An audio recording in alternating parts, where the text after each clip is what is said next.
Hello, guys, and welcome to the fourth day of Chess Week, where we're playing some Duolingo, not Duolingo chess.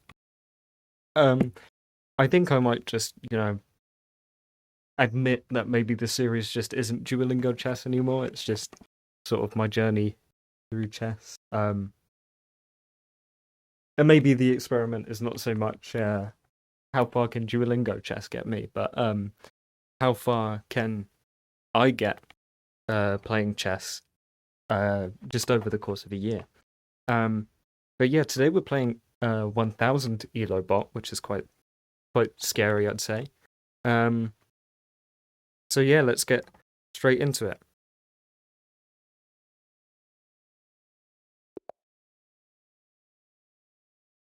As always, d4, queen's pawn.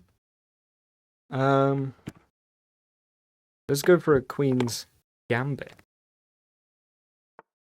Okay. So they're not going to take back. So I'm going to close the position.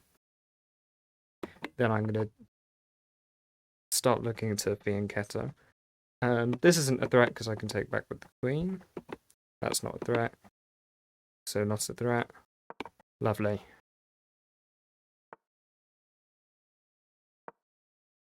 If they bring the bishop here, then we need to start getting concerned.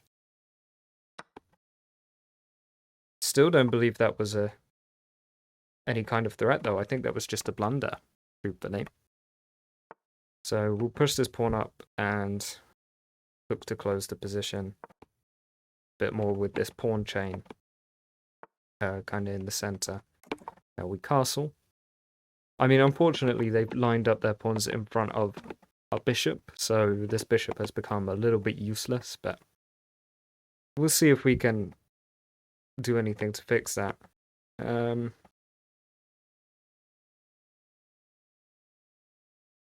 going to bring the bishop here, target this pawn so we can bring this pawn up.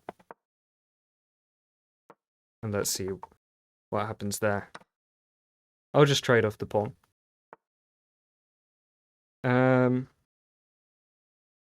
Then what I'm going to do is I'm going to bring this knight up, because maybe through here we can get the knight out of its sort of hole.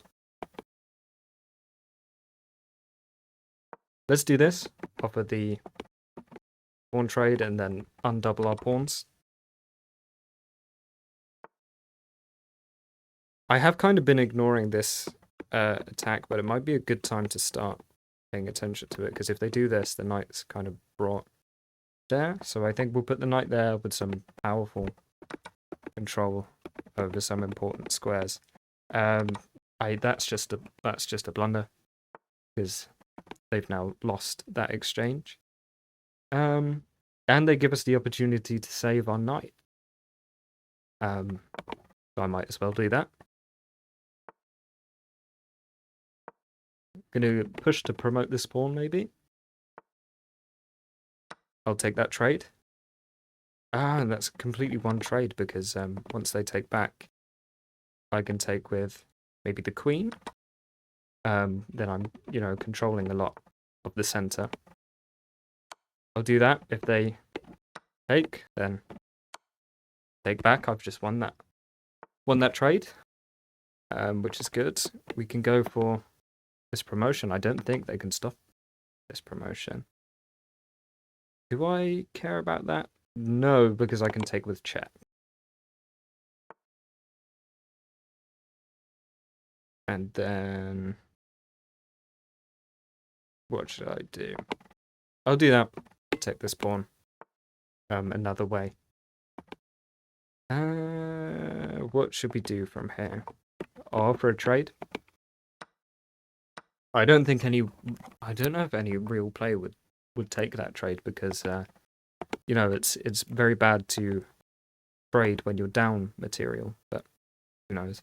I'm going to move my queen onto the light squares so I can bring it through the pawn chain. Okay, I just want that bishop. Yeah,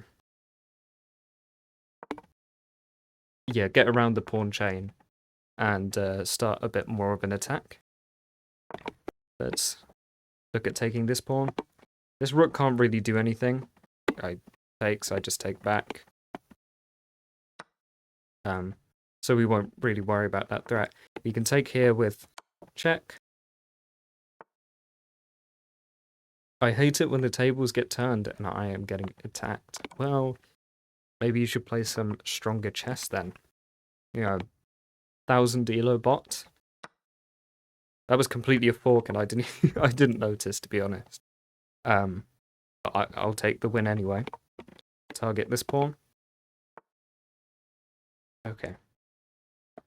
We'll sack the bishop. It's for an easy win.